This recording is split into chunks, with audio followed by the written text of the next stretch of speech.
So, we have had an interesting week, or 2 weeks really, in Collegiate, and let's go ahead and talk through that.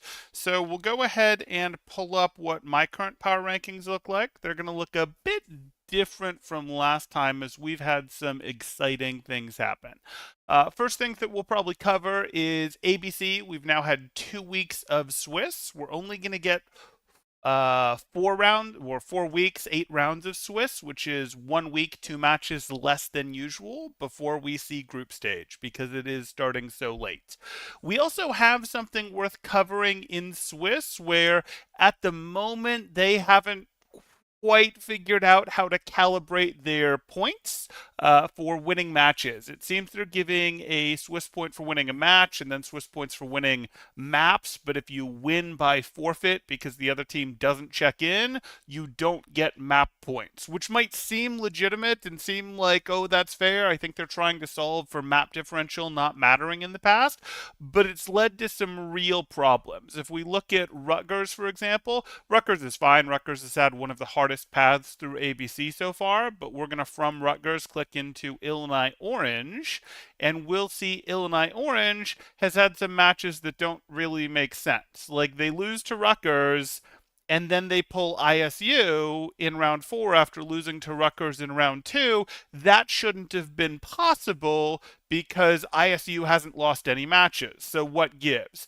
And we've figured out what happened now, and supposedly they're aware of it and they're working on fixing it, but that can they actually go under the hood and fix the fact that it's not awarding points correctly and get people good, correct matches going forwards here? That's a real question. And for those that don't understand how it works, it basically means if you're getting forfeited to, and I'm sure some team forfeited to ISU here, we can go in and check, you're not getting full credit for your wins. We can see they did in fact have a team forfeit to them, so they're like getting counted even though it says 4 wins here from a Swiss score standpoint as if they only have 3 wins, which was why they were able to get an opponent in the form of Illinois Orange, who had already lost a match. This is potentially a problem for Illinois Orange as well as for other teams because A, only 8 rounds now, so 2 losses, you could be in death territory with 2 losses.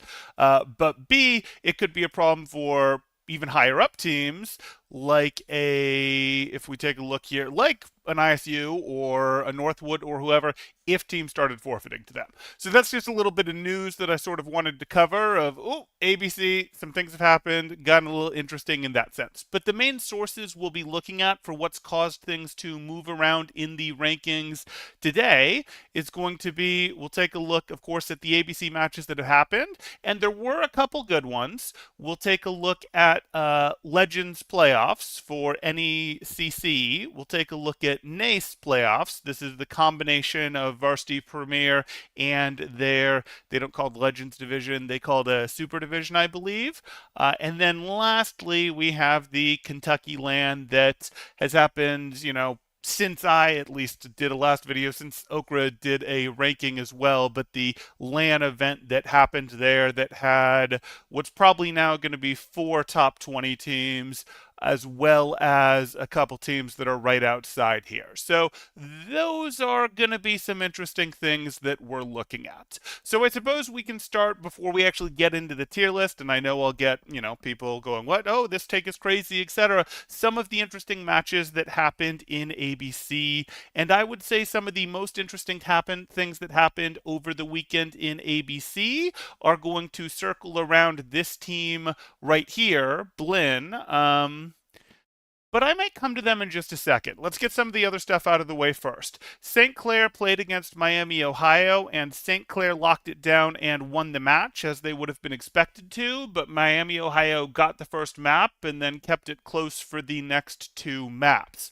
That would be an extreme swing from what would have been expected because, quite frankly, St. Clair a week ago would have been considered a top 7, top 8 team. You'll notice they've fallen quite a bit. That does have to do with their loss to Blinn, not their almost loss to Miami.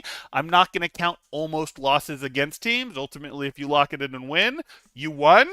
I don't really care. That's why map differential has never really been a very important thing to me. It's sort of like going who how many points did you win by in basketball or football? That's not a great tiebreaker, even though occasionally it'll get used. But it did show a potential sign of shakiness. Yes, St. Clair didn't have their full roster available to them for that match. They did later for the Blinn match, but that was a sign of shakiness. Likewise, not Blinn, Boise got in real trouble against the New York Ultraviolets. New York Ultraviolets had a pretty good run in ABC last season, but, haven't ultimately broken into the top 20 ever, I think, for Okra. I don't think for me have either, though they have at times, such as last semester, looked pretty good, really been in this just outside the top 20 cluster like they are again. And again, they got a first map off Boise. I know Boise won the second map. I don't remember exactly how it went. And then I did watch the third map, and they were within a team fight of winning that and taking the series. And again, last season you'd have had Boise, not last week, but last season you'd have had Boise up in this tier right here in like the 6, 7, 8 range, that sort of thing. They really killed it during the Bastion meta, not a big surprise with their roster. They were missing Clear for much of this semester, but Clear is back, and Clear was available to them and even run when they got a bit shaky here. Now, I am not going to count them almost losing a match. I'm just saying it's an interesting match. It's an interesting thing that happened. I don't actually hold it against them that it got close. Ultimately, it's who won. But just like Blinn beat St. Clair, Blinn did also beat Boise earlier this week. Not in ABC. They beat them in NACE playoffs, I believe it was. We will check in just a second. But okay, those are some interesting things that are happening here. So that's a pretty big swing. And some of you might be going, why is Boise all the way down here from up here before? Again, they haven't had an amazing semester. Their best win this semester is against ASU. And some of you might be going, didn't ASU used to be over here? Do you know what I'm going to say? Do you know what I'm going to say? You know what I'm going to say. Blinn beat ASU. So that helped drag up. That helped prove Blinn is real. It's not a mirage. It wasn't a one-off, that they beat Boise or that they beat ASU. They also beat St. Clair. But Blinn beat ASU. That helps drag ASU down here, helps further drag Blinn up here. Blinn had a great last week here. They really seem to understand something in the, I'll say, Orisa meta gameplay, etc., that some of these other teams don't understand. So good on them for getting some good wins. But the reason we brought ASU up in the first place is because that is both Boise's best win of the semester, but they have also lost, and lost more recently to ASU. They've also lost to Bellevue. They also lost to Blinn. Boise's not having such a good time. Maybe with Clear being back for some amount of time, that'll change, but it looks like Clear's not wanting to or not able to play Orisa, and that's still causing roster, we'll say, weakness issues compared to what we would have seen from them in previous semesters. Okay, so that's some of the most interesting matches, and you'll notice Blinn is at the center of a lot of those most interesting matches. The other super interesting match that we saw in ABC, I would say, would be Bellevue happened. Bellevue dropped a map to UW, but I don't care about just dropping a map. But then they dropped to Georgia Tech. Georgia Tech beat Bellevue. And some of you might be saying, well, if Georgia Tech beat Bellevue, why isn't Georgia Tech ahead of Bellevue? Because so far, that's the only thing that Georgia Tech can really put on the board this semester. Bellevue has a previous win against Boise in the regular season in NACE. Bellevue also has a win at Kentucky against both Blinn and a win and a loss to Northeastern at the Kentucky qualifiers there.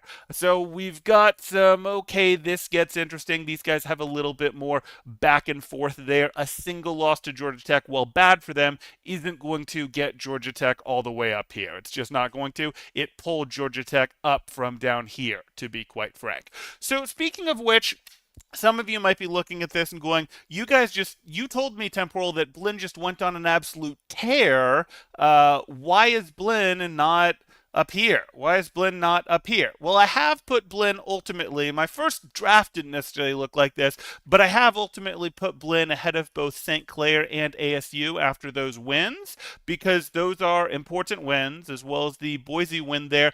But they do have some, we'll say, anchor effectively holding them. They also beat UTD, but UTD isn't real anymore. That roster has changed. That's another Collegiate Overwatch update. I would be very surprised to see these guys make it into playoffs. They should make group stage, but make it into playoffs this ABC. That roster has sort of had some internal drama, made a decision of which direction they're going to go, and the roster you're going to see doesn't field Petal, doesn't field Kashir anymore, and it doesn't look like it will for the rest of the semester.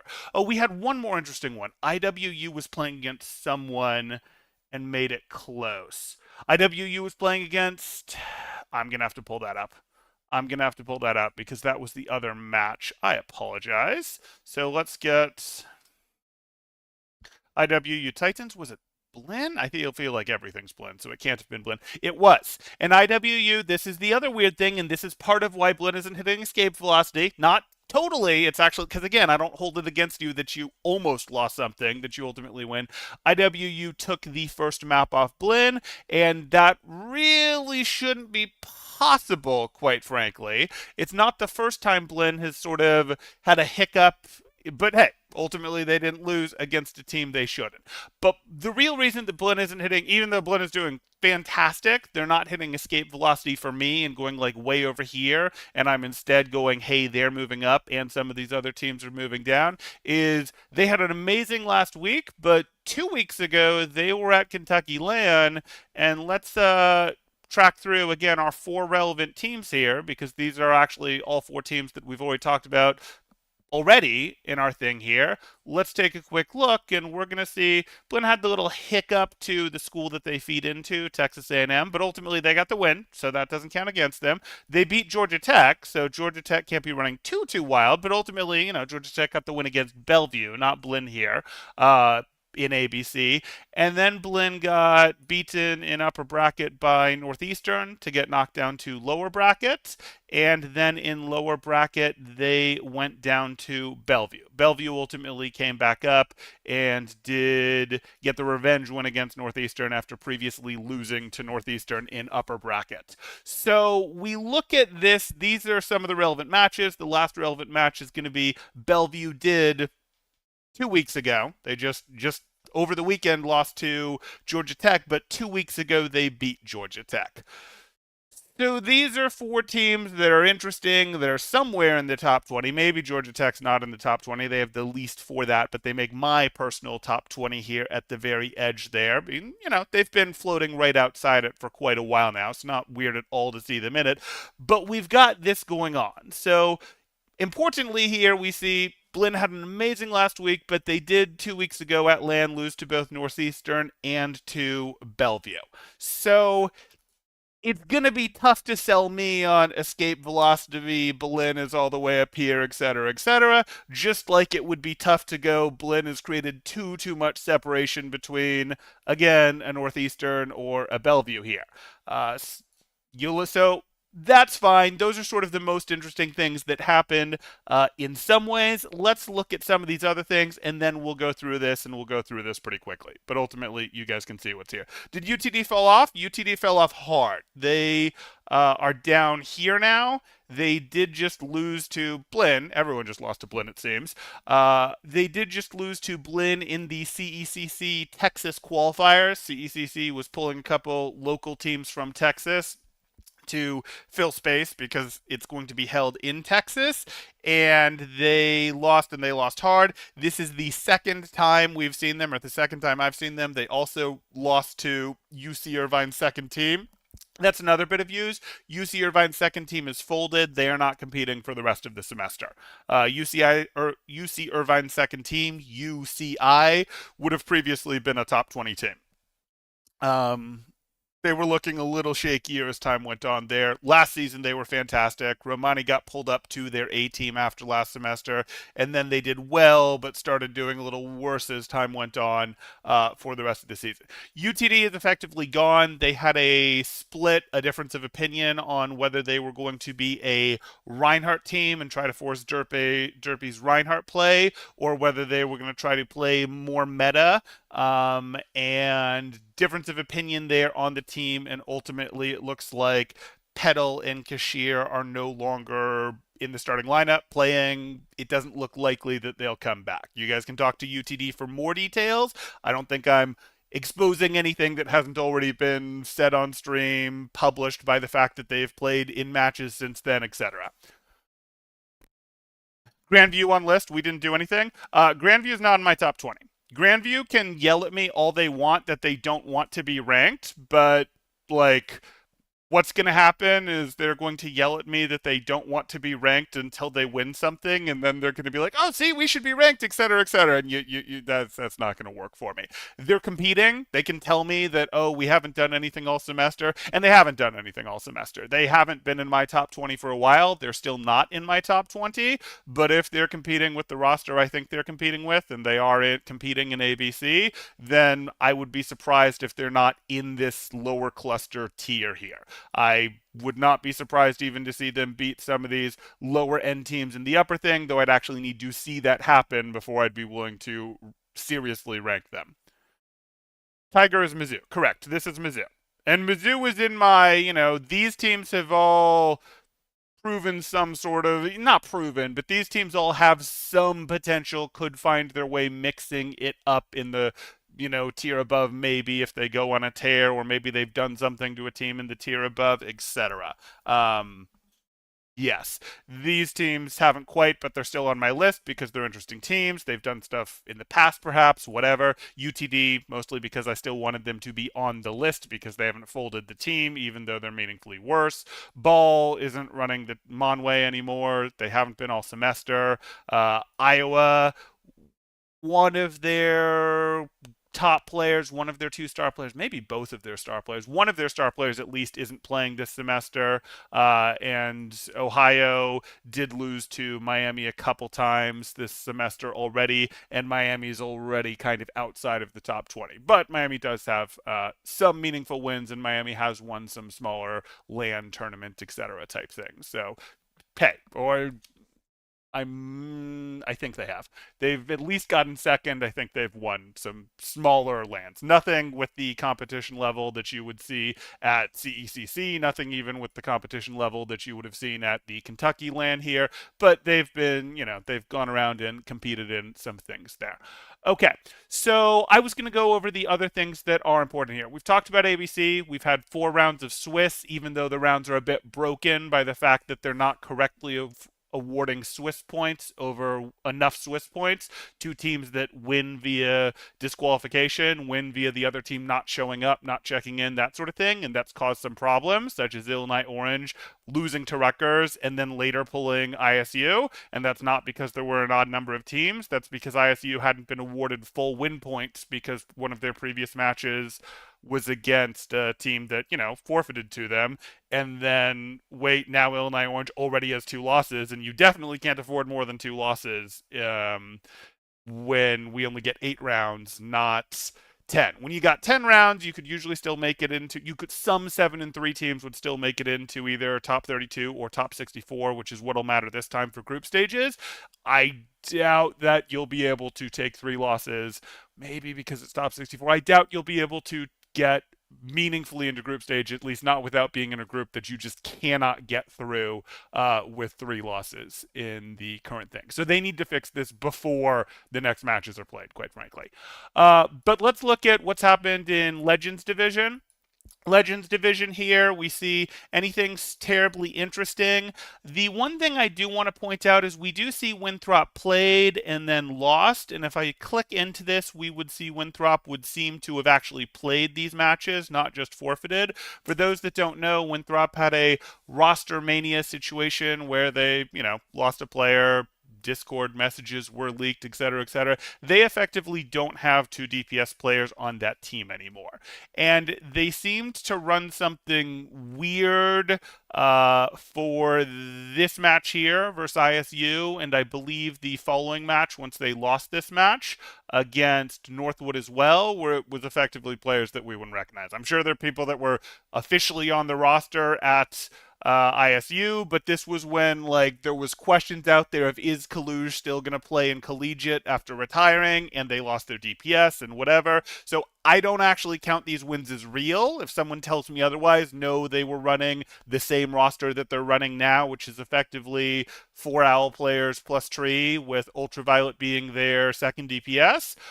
Fine, I'll count these losses as real. I'm not currently doing that because I believe my info is that at the time they had, lost Sam, Collegiate, they weren't sure on, and these matches, even though they fielded a team, it wasn't their real team, sort of thing. Okay.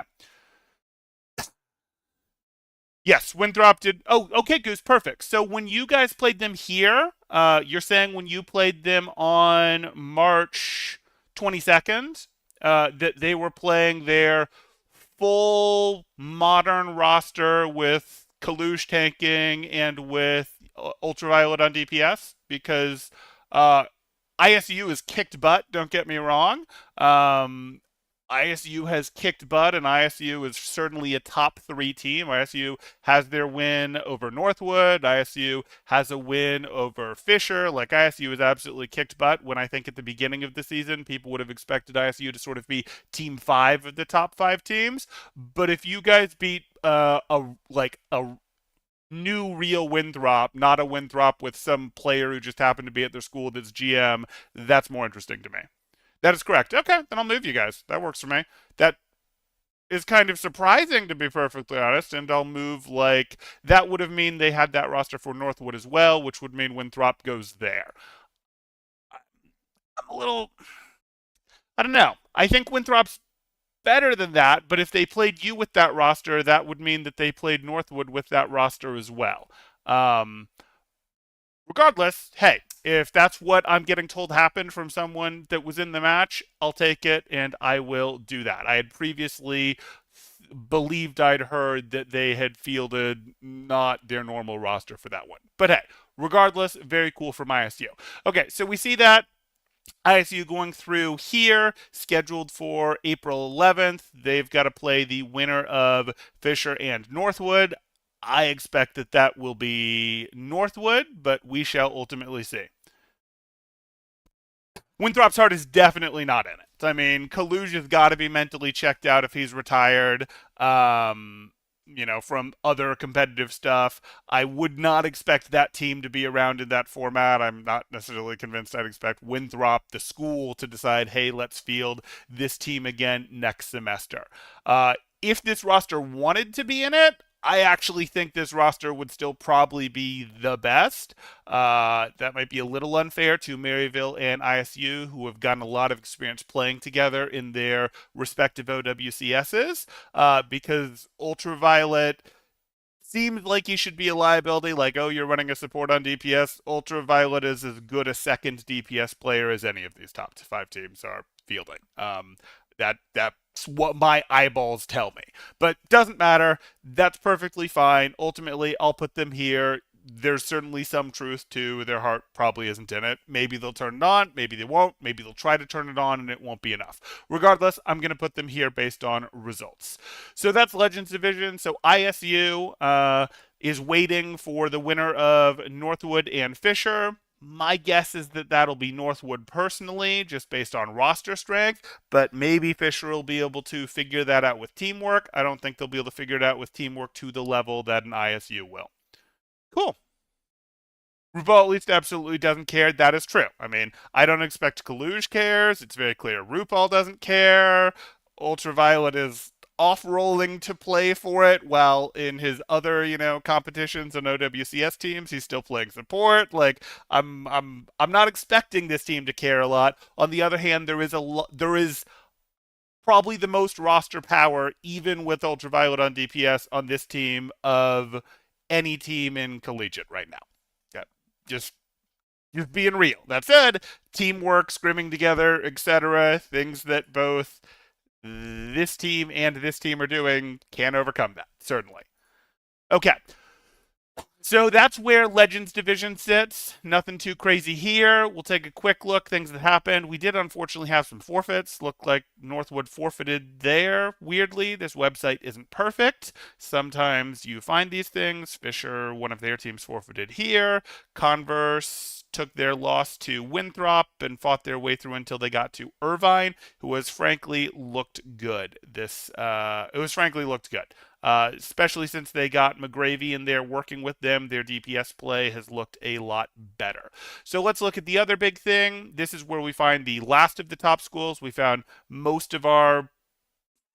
four of our big five over in here. And then where's the last one? Well, they're all in ABC, but if we go over to NACE, which is sort of the other big third party league, NECC and NACE, we can see that Maryville is in fact here. ISU is here as well. But we'll take a look at this. ISU, I believe, had to qualify and was not in Super Division. Maryville was, so they won't cross paths until these official playoffs. Regular season, they won't have bumped into each other, and Maryville just swept their regular season. They did have some real opponents in there. We can go back to regular season if you want to see it. We can see this is what the Super Conference was up top, and UTD when they were a little bit more real. This is effectively Fisher's second team. It's really a merge of Fisher's second and third team because NACE has effectively in-person requirements. They require that you are in your facility, your university's computer lab, which is stricter than what most leagues require in your university's computer lab under staff supervision, etc. They had St. Clair in here, they had Blinn in here, then they had some teams that really don't live up to the super title, perhaps in the form of RIT, Drexel, and Shenandoah. Hopefully that'll be corrected for the following semester, where these teams will get relegated and some better replacements will show up. Hopefully. I think both the Super League and the Champions, the Legends playoffs are both finding their footing. For those that don't know, Legends at the beginning of this semester had a little bit of a hiccup in they tried to do their relegation tournament all in one weekend and invited like the top four teams from each of their lower leagues, and it was way too many teams and way too many matches, and a lot of teams that really hadn't earned a shot at qualifying for it. Like if you got first or second, sure, but like what is a team with third or fourth that got third or fourth in their lower division doing trying to qualify? And then they like directly invited some teams like UC Irvine's second team to try to compete as if they got third place in the division, which they did. Anyway, it was weird. Both of these leagues are getting their growing pains figured out to make their top conference a top conference. I'm just happy that we're getting top conferences. That makes weekly play a little bit more interesting. That has historically been the issue with Collegiate. The top teams show up for matches that are decided before they're even played way too often, pre-Legends and Super Conference. Okay, so now let's bring it back. We've talked about this. We've talked about, now we can talk about NACE for a little bit more. Let's go back to playoffs here. We can see in NACE playoffs, Maryville just cutting their path through. They dunked on Bellevue. No big shocker there. They'll play a combination of Fisher's second and third team, and for the semifinals here, Fisher beat Converse. Okay, that's not such good news for Converse. Converse had previously beaten Fisher's second team or third team. I don't remember. I believe it was second team on the previous patch. Converse was looking quite good, but Fisher wins that back now. And perhaps Converse's, dream run, fantastic thing that Blinn seems to be in the middle of now that Converse was sort of doing last patch has perhaps come to an end. Or maybe not. Maybe they've got more in the tank and they'll have a quick bounce back.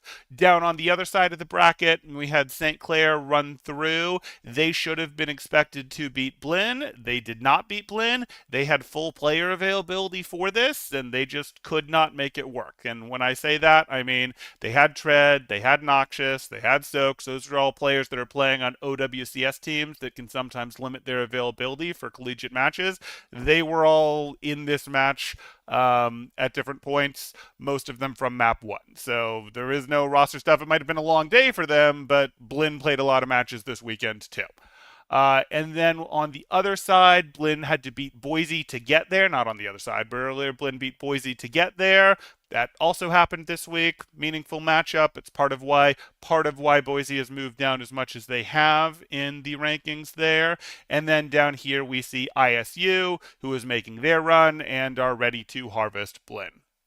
Okay. By the way, I will catch up on chat now before going into rankings because I think this is a good break point. If anyone on the committee wants to chat and wants to yell at the rankings or whatever,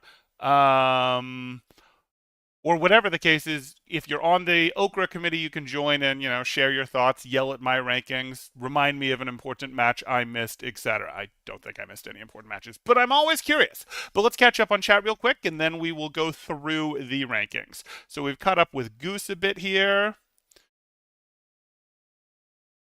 Doing well in scrims with them pre-explosion. Yeah, ISU was overperformed. ISU has overperformed expectations. I don't want to say overperformed because they're performing, but they overperformed people's expectations, including mine, going into this semester. Good on you guys. I remember pretty closely analyzing your match versus, it was one of your OWCS matches, and I could tell that both teams, but you guys really, it was during the brief Mauga meta, and I was like, okay, these teams actually have a pretty good understanding of what they're doing here. This is important, and I was impressed at the teamwork we were seeing.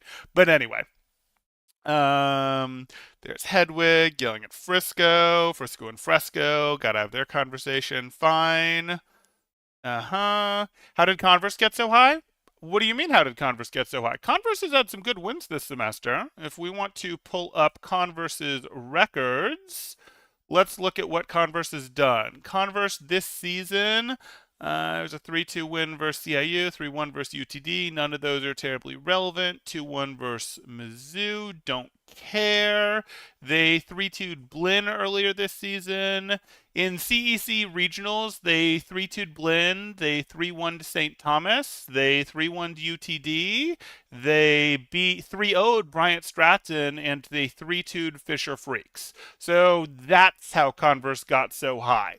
And it's possible that Converse on this patch shouldn't still be this high, but they haven't taken the losses to drag them down. They sort of ran it up on the last patch, had a very good showing at CEC qualifiers, regionals, etc., and nothing's brought them down to earth since then.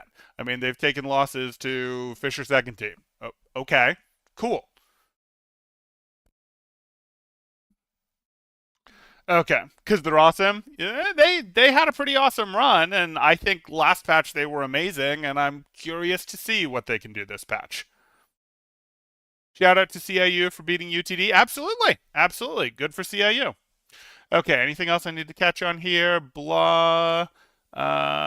You can win by making the other team members temporarily disappear. Ah, okay, okay. Temporal heli disappear.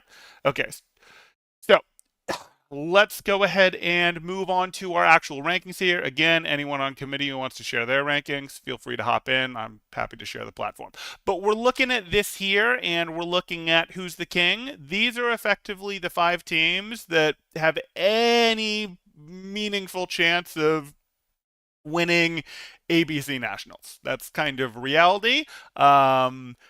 You guys should recognize Maryville is Luminosity Gaming in OWCS. They're also Maryville in Collegiate. They, effectively have owl team, not like a top tier owl team, but effectively an owl team or a mix of an owl and a contenders team. Nothing crazy there. ISU or Redbirds, we see them. They, played in OWCS Europe. They didn't quite make top 8 last stage, but they did make top 16. I believe they even technically made top 12 there, and they have a win against Northwood. They have a win against Winthrop. They have a win against Fisher. They've earned this spot. You could even say they have more convincing wins in collegiate strictly this semester than Maryville does, and you could make a real argument to put them in first place. I'm not going to. I'm sorry, but I very, I'm very impressed with what they've done. I still am off, I'll say, roster strength and lack of losses, putting Maryville in the top spot here, but I would not at all be surprised to see Redbirds win this. I would probably be surprised to see Fisher win it all. Fisher just doesn't quite have enough going for them in my book at this point. Fisher's top team. They've got a roster that I think means they belong in this tier, but they don't have the synergy of like, oh, they are effectively a ported contenders champion team or a ported team that is playing together in other things anymore. Their players are too split in what they're doing, and their roster strength isn't as strong as Winthrop or a Maryville or even a Northwood sort of thing. Northwood's players are all split up in what they're playing in tier 2, tier 3.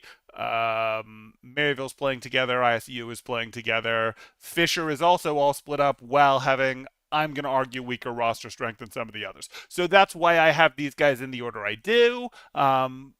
I think Winthrop, if they went serious, maybe has a reasonable chance of winning it all. Again, I don't think Ultraviolet is a meaningful liability on DPS there compared to second DPSs on most of the other teams here, but that's sort of what it is. I think, you could make an argument that maybe honestly things should look like this, but this is what I've got them like, and that's what I'm going to do. And it is actually very intentional that I've now got a tier break here. I think in this meta that we're now in, it's not very well solved. It's not very well figured out. And it's also a kind of brawly meta. And there's a couple things that happen in Overwatch. There's a couple reasons that's important. One, when metas get brawly, you have the most upset potential. Brawl metas more so than dive metas or poke metas have the most upset potential, where worse quote unquote players will beat better players because the teamwork is good, etc.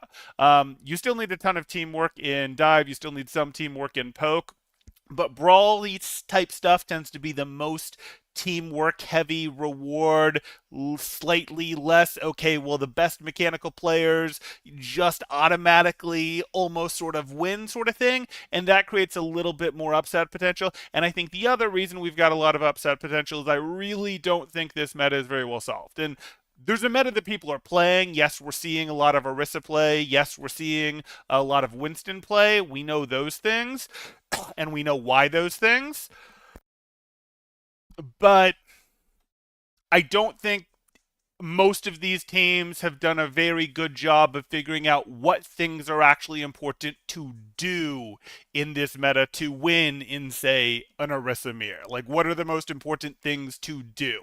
That is what you can say, eyeballs tell me, what my, former professional coach, contenders, top of contenders, whatever, eyeballs tell me. This doesn't look incredibly well solved by a lot of teams. Like, they've all agreed on what to play for the most part, but like what to actually do doesn't look that well fleshed out compared to, honestly, even compared to something like Mauga, a meta that we had very recently, where teams basically immediately had to start figuring out what things actually made them win, sort of thing. Like, even that, which was a shorter meta, seemed almost like it was teams were doing a better job of solving it. But the reason that I say this and the reason that this is important is it causes this entire, you'll notice I've put 15 teams in one cluster. I didn't split these into upper cluster and mid cluster and lower cluster. I've got 15 teams in one cluster, and that is intentional. I think all of these teams are pretty close to each other,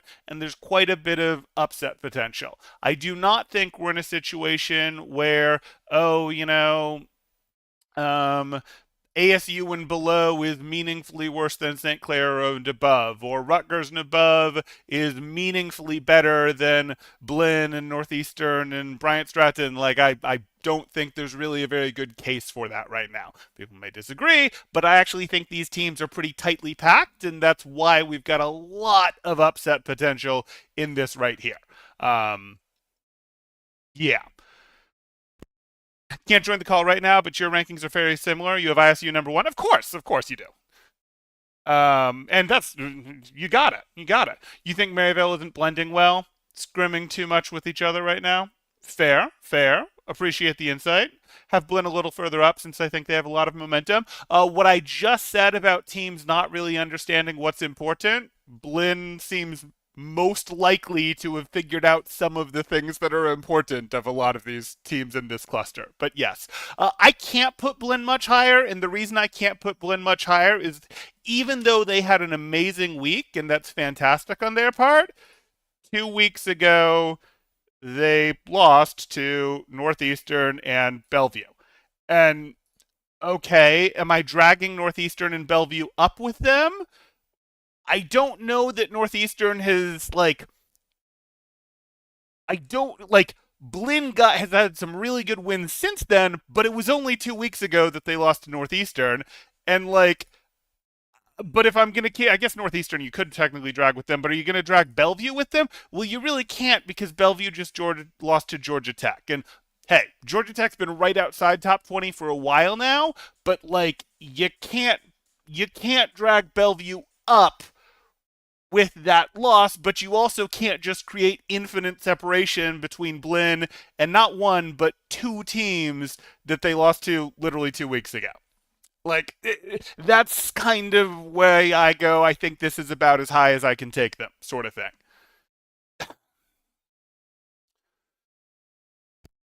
Northeastern did take a round up Winthrop. True, true. Maryville, and that was in response to Maryville did take a map off Toronto Divine. Yeah, no, I actually watched that, and they, looked. Hey, that was good on them. Now there's a first time they've lost a map in Swiss, and third map total that they've dropped. But hey, okay, so then let's actually get through this. I talked about these top five here. We've talked about that pretty thoroughly. We've seen where this comes from. ISU has wins over all three of these. These four played together in NECC Legends Division, so they ran into each other a little bit. They did not run into Maryville. Maryville played in NACE Super instead. Will eventually run into ISU in NACE playoffs. Could really be either one of these teams at the top. Those are both perfectly reasonable arguments. Then we get into sort of our mid cluster. I don't think I need to overly talk about this. This Fisher team hasn't really moved. The only movement they had is I think we had Converse ahead of them after a previous win. Fisher's second team is pretty good. It's not as good as their first team, but it's pretty good. It's always been pretty good. Yeah, there's not a ton to say there.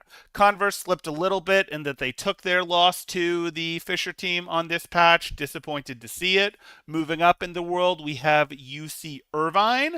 UC Irvine has looked good since McGravy started working with them. Their DPS play in particular, to me, looks like it's leveled up meaningfully. I would not have had UC Irvine's main team in this tier a month ago.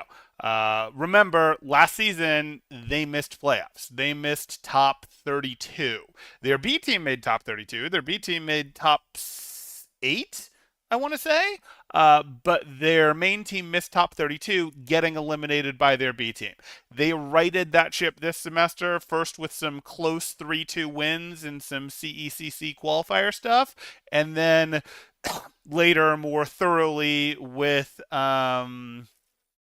was it through Last Chance? Through Last Chance CECC qualifier with a much more dominant 3-0 win after McGravy had started working with them. And I can tell you, having done some warm-ups with Irvine, that again, their DPS play looks meaningfully better than it has in previous semesters. So we go through here, then we have Fisher's third team. Fisher Esports, Fisher Freaks, Fisher Fanes. Okay, fine. I don't have a ton to say about this one. It's a pain in the butt to track Fisher's different teams, especially as they rename from semester to semester, especially as we sort of go, oh, well, it was this team when really it was a hybrid of teams that competed in things. They have done some things this semester. They did beat ASU, Grandview, Mizzou, Illinois Wesley. We can go look back and see, okay, well, where else have they competed? And we can find them in Legends Division. And they did, I believe, make it in here. Maybe they didn't quite make it in here with Fanes, but Fanes, oh, they did make it in here with Fanes. Fanes had a close loss versus Converse there. And their director will tell you that their second and third team aren't very far apart. Their second team did beat Converse, as we saw, and their third team lost a close game to Converse. Okay, seems like a reasonable place to calibrate them. They haven't really moved very much, is truth be told, what I've got going on there. Fane. It's pronounced fiends. Okay, okay. I don't care. I mean, yeah. You don't know about UCI? Really? Okay. Interesting, Hedwig. We drove 16 hours straight, but I think his argument is good. We did lose to NEU and Bellevue. I have us higher after this week, but I understand why people would be hesitant to place us higher. Hey, Kyle, good to hear from you. You're welcome to join and chat if you want. Discord's open. I totally understand if it's too late to do that as well. I'm on West Coast time, so not quite as late over here. But yeah, I look at that and I think you guys had a fantastic week. I think Boise was already a little bit overrated, so I perhaps give that win a little less credit than others. Boise had previously lost to Bellevue there. They just haven't looked super sharp, but that win combined with your other wins, absolutely real. Once you got the St. Clair win on top of the ASU win, on top of the Boise win, absolutely real. No one can take it from you guys. And I, have a little bit of an anchoring effect going on, like we discussed here. But ultimately, I've got you ahead of St. Clair and ASU here. Those teams have to come down a little bit. I also, St. Clair looks interesting. It looks like Razor is sort of maybe given up on playing flex support for them. Last semester, St. Clair looked fantastic. They were one of the, oh my goodness, this team is up here stories. But Razor was sucking it up and playing flex support for them. Their previous flex support had graduated, and that's kind of the hole in the roster. Razor, at his heart of hearts, is a DPS player, and it looks like he's back to playing DPS. Maybe he just said, I'm done with it. I'm the better player. I get to play my role, etc., which is forcing Emmerin over to flex support, and that doesn't look amazing. Razor was holding that roll down better. Now, Razor is also the better DPS player, but yeah, it looks like the total value of that combination of players like that maybe isn't quite as high. But ultimately, if the better player in a role says, hey, I want to play the role I want to play, hard to make that argument. Regardless, very good wins, great wins on Blinn this week. Okay. Fair momentum is important. And yeah, you guys did have a long drive. Obviously, for those that don't know, the collegiate world, and that's the other thing that gets this. Sometimes this stuff feels close or closer maybe than it should, and it feels like, oh, anyone could win in any given day. Sometimes brawl meta, sometimes people not understanding the meta. Sometimes it's just the collegiate experience where these are students that have classes, have projects, have finals, get sick, have, girlfriends that break up with them or they break up with, eat too much junk, stay up too late. You try to control for these things, but ultimately these are people that are going through more than a Overwatch League athlete who has constructed their life around Overwatch completely can't, because these guys have to maintain their grades, have to get their projects in, have to take their tests, etc., and that causes more variance in teams play levels than you see in other aspects of Overwatch. And driving 16 hours would certainly contribute to that. Okay. I don't know about UCI in response to Goose saying Blinn could beat them. Yeah, I don't know about that one. Having been on the other side of both teams, I don't know. That's not totally fair. Like, we really kind of scrambled and got together a team for Irvine's sake when we really weren't at all warm and wouldn't normally have been scrimming and said, let's help them out. Like, that certainly wasn't our best foot that saw Irvine there, but it did. I don't know. We'll see. I look forward to that match. Hopefully we'll find that in ABC. Keep the grades up. Exactly. Definitely keep the grades up. Don't get collegiate experienced. Okay.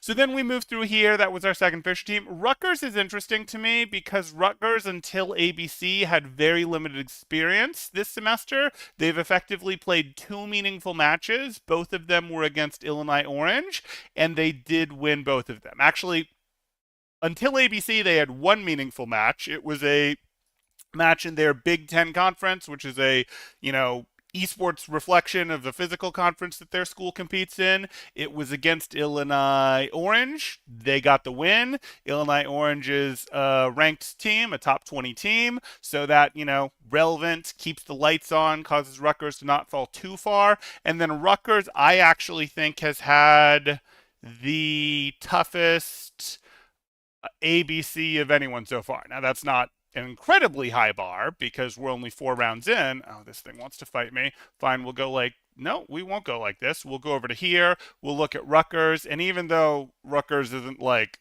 in any danger from this, they did have to beat both Illinois Orange, a ranked team, Columbia, which is, you know, a top 30 team, and Ball, who is also probably a top 30 team, though not as relevant as Columbia this time. So, you know, hey, those are some relevant matches. Nothing Rutgers can't handle, though Illinois Orange can play them close, as they did, but that's probably the hardest ABC path anyone has had yet. Okay.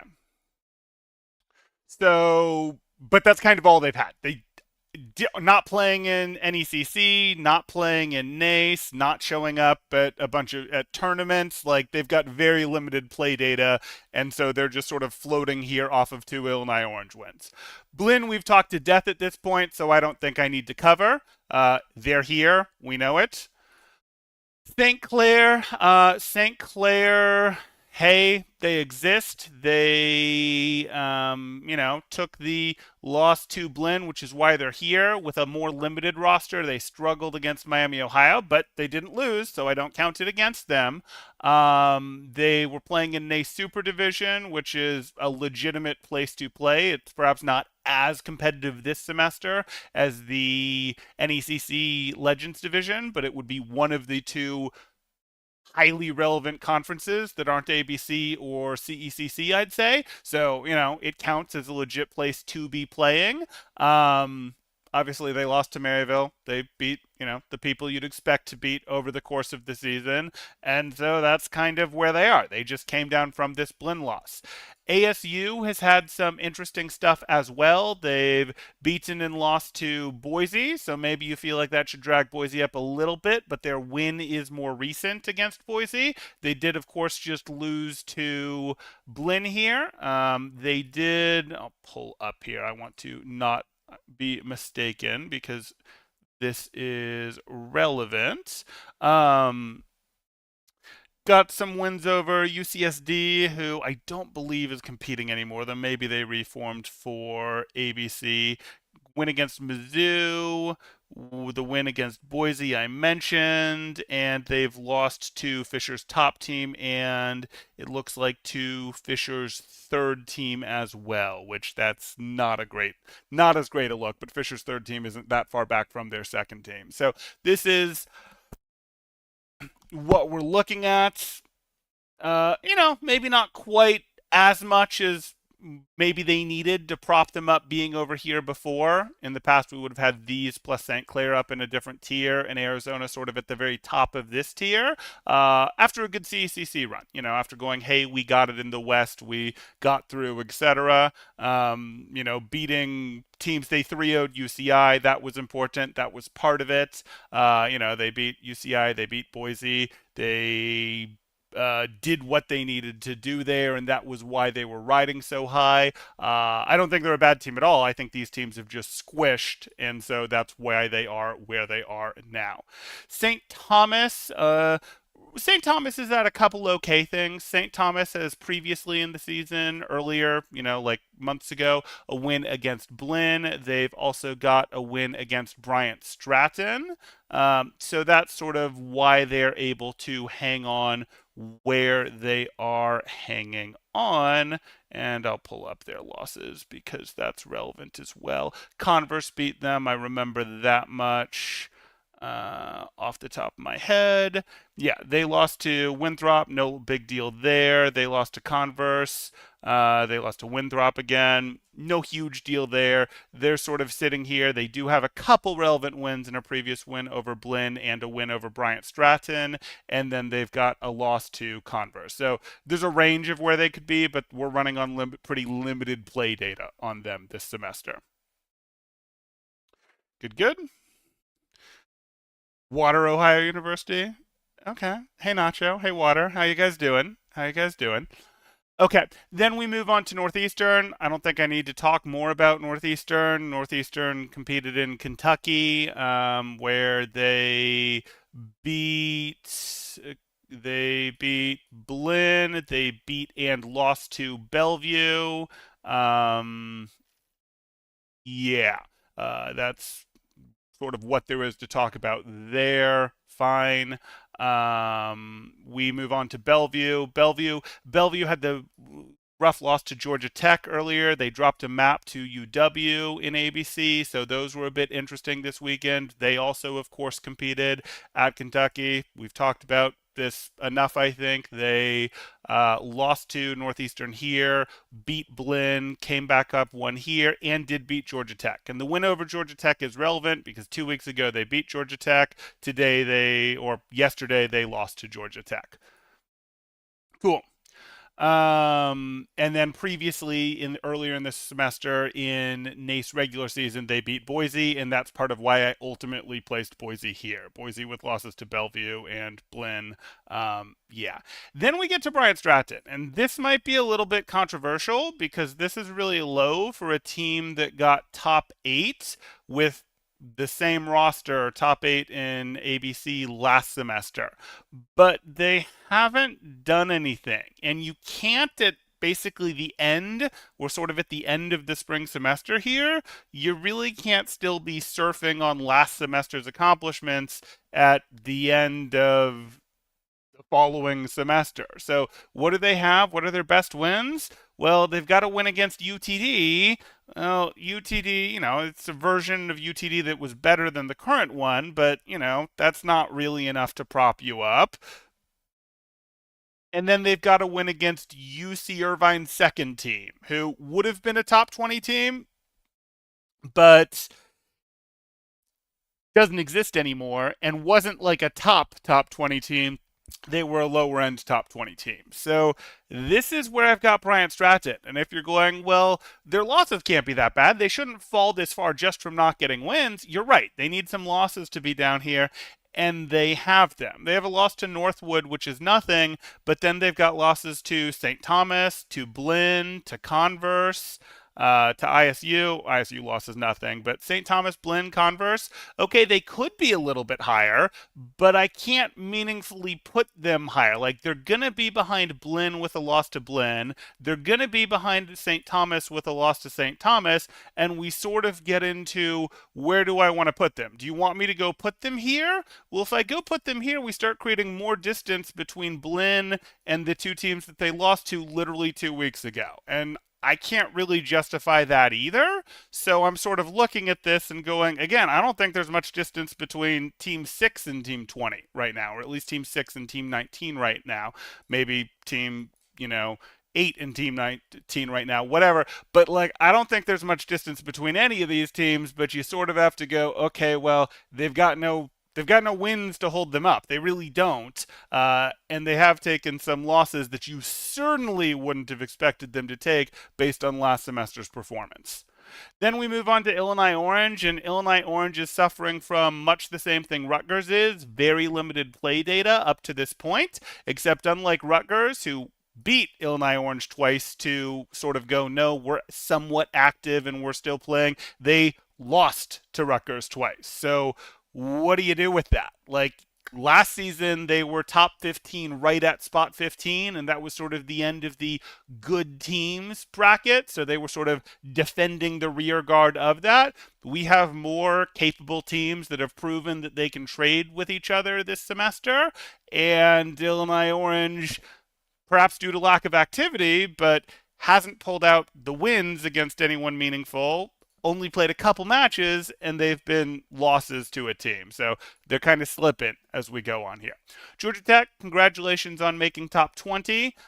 Georgia Tech, again, got the win over Bellevue. That's fantastic for people who are saying, why aren't they then ahead of Bellevue? They did also lose to Bellevue literally 2 weeks ago at Kentucky LAN here. And good on them for getting through, getting fourth place at the LAN. Good on them for hanging tough in general. I understand in OWCS, they also took a map off ASU, so they are on the board. They are someone to pay attention to, but they need to find another meaningful win. Like your first win is basically never enough by itself, especially if you aren't established as like a legacy of being top 15, top 10, top whatever, etc. You need to show me something more, and I really do look forward to seeing it.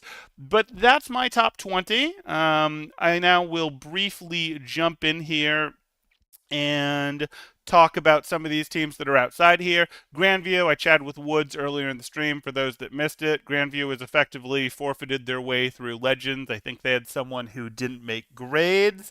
They dropped out of Kentucky in the qualifier rounds pretty early in it. Did they even play? I don't remember. Again, sounds like they wouldn't have had a full roster available. I believe now they do, and they're 4-0 in ABC. Now 4-0 in ABC isn't necessarily a huge accomplishment because we're not deep enough for everyone to have found good opponents yet, but ultimately, based on previous experience, based on roster strength, I sort of expect that they'll be relevant. Do I know if they're 21, which is where I have them now, or 25 or 27? I don't, but they've been in the top 20 in like 17, 18 spots before, so I'm hesitant to believe that they're too far out. MSU, we can take a quick look over at Kentucky to see what they did there, and it looks like they got taken out by Georgia Tech. They did get a map off Northeastern in upper bracket here, I believe in qualifiers, so a couple months ago. They also beat Northeastern, so they're in the mix. They're relevant. You don't want to look at that and say, oh, Michigan State should be written off. I believe last semester they won whatever division they were in for NECC. No, maybe they didn't. That might have been the other Michigan. But they did make playoffs for both ABC last semester as well as NACE. They got through to top 16 4. A little bit of a blessed path for ABC there, but they did it. So, hey, that's real enough. Anyway, that's last semester stuff. This semester, they've done enough things to keep them in the conversation. Someone that you might want to pay attention for if, people drop out of the top 20, people slip, etc. Similar story with Miami, Ohio. I talked briefly about them. UW hasn't really won anything meaningful, but they've been competent in the past. They did just take a map off Bellevue, dragged that onto map 3. Columbia looked a little bit shaken, but it was the Columbia core, but they did reasonably well in Kentucky qualifiers, and then they are also the core of a team that made top 16 in OWCS last stage. Mizzou, not quite as high on them as I would have been in the past. In the past, I might have had them more over here, etc. Seems like they sort of peaked earlier in this semester, but team, has been relevant, could still be relevant, could make some waves in ABC, maybe get a snipe on one of these teams above them. And Ultraviolet, same story. They did get the map off Boise and made map 3 very close. IWU, much the same thing. I believe they were in Legends, probably got rolled in Legends. I can double check. I'm not going to. But they did get the map off today's sort of star child, which was Blinn, and that never should have happened, but did, so you don't want to count them out. They've upset teams last semester as well. And then I've got Toronto up here because Toronto's a little evergreen. But that's what I'm doing. I've got, obviously, my next tier here, teams I don't think they're quite at the same level here, but they still made the list. There are lots of teams that did not make the list. And then still teams that I don't even have icons for uploaded here. But that's what I've got. If you guys have any comments, make sure you get them in the chat now, and I will go ahead and play some catch up. If anyone on the committee wants to chat, I know it's getting late, but I am, of course, happy to chat. Momentum is important. Keep them grades up. Absolutely. That's what allows you to play. We've got some Ohio representation. Hey, Water. Think Illinois Orange can be much higher? I don't necessarily disagree. I think Illinois Orange could be higher, but what's the argument to put them above anyone right now? Again, they haven't really played much. If memory serves, I want to say they were going to play in Legends Division, but then that crazy weekend qualifier, I believe they were one of the teams that just said it's too much and dropped out. So they haven't really been playing in anything all semester. So now they've got ABC, and they're in the unfortunate position of already having two losses. A loss to Rutgers and a loss to, I believe it was ISU. Hopefully they can still get in because those shouldn't be terrible losses, though Rutgers' strength is a little bit of a question mark. ISU's isn't. They're certainly a top 3 team. But I look at that and say, again, they haven't been competing this semester, and the only competition they have done has been losses to Rutgers. So maybe they're better than some of these teams, but that's kind of off of last semester's accomplishments that you'd be concluding that, guessing that, whatever you want to do there, and the teams above them have put up meaningful wins this semester. But they could be better. It's a talented roster. Like, no question, it's a talented roster that has accomplished things in the past and could accomplish things again. I think you're sleeping on University of Cincinnati. I might be sleeping on Cincinnati. I probably would have put Cincinnati if I'd thought about uploading an image for them. I apologize, I missed. I would have probably put Cincinnati in this lower cluster tier. They're not top 20, but I would have probably put them in the lower cluster tier. Later, Goose. Okay. Hedwig says I could give Fisher 3 and Rutgers, especially since Rutgers has done nothing this semester super notable, but UCI is not in their tier. Oh, you mean for Blinn? You mean you could see Blinn potentially ahead of these two? Maybe. It's possible. I think Rutgers is still a little bit of a question mark for me. I'm curious how that roster is working, to be perfectly honest, because it seems like they're trying to play musical chairs with, 4 players for 5 positions. And they're, I want to see what they've solved for how did they configure their roster with who playing what position to get the most passable team. I don't believe either of these games have been streamed, unfortunately. So even though I know Rutgers has 2 wins this semester, I haven't been able to put my eyeballs on them. Okay. And then again, get your final thoughts in here, final questions. Or in response to Goose talking about Blinn there. Yes, yes. Anything else? That's where you were thinking Cincy should go? Yeah, I agree, Fresco. Utah? Utah, do I have one for Utah here? I do have a Utah. It's an old logo. I would put Utah for here now. I don't have any objection to Utah. Utah could absolutely mix it up. Utah has been, for those that don't know the history of collegiate Overwatch. In the early days, there were no good teams. But in the early days, the first 2 teams to sort of arrive on the scene is like, these are Overwatch teams that are basically, former contenders players, maybe contenders players mixed with a couple tier 3 players, that sort of thing. The first 2 teams to arrive on the scene were Maryville and Harrisburg. At that point, you had, okay, these are the 2 teams, they're playing each other for the championship, and that's sort of what's going on, right? Well, no, because you had 2 real challengers to them. These would have been the tier 1 teams, quote unquote, and then the tier 2 teams that sometimes will slip one by them and maybe get an upset, like these guys win 5 out of 6 times, 9 out of 10 times, whatever. But the teams that might make them slip were Irvine and Utah. There's a collegiate Overwatch history lesson for you. And Irvine has invested and kept, recruiting former contenders talent, that sort of thing. They've got some good players over there. We obviously know Romani, Rhino, like they've got some good players over there. Don't get me wrong. Utah, perhaps more lucked into happening to have talent like a lot of these programs have, and perhaps didn't spend the scholarship money. I don't know. I don't know. Maybe they're on scholarship. But so they haven't stayed quite as relevant in it, but they do every once in a while raise their head. Like we had, oh, was it a year ago, 2 years ago? University of Texas Dallas, who at the time was still believed to be like a top 15 team, not in danger of falling out of the top 20.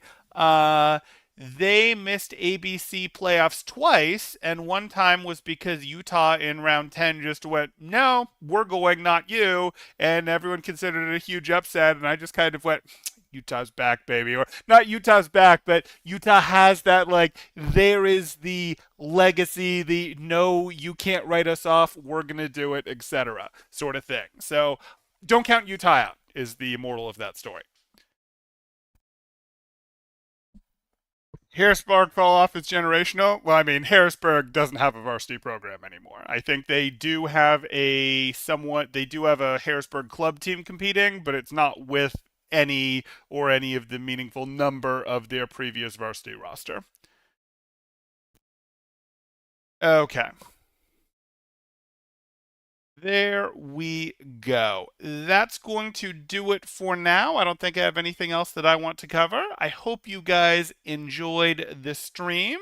I'll always be curious about your thoughts. Feel free to share this around, get people to yell at me if you think anyone didn't see it. But that is going to do it for now, and I will see you guys in the next one.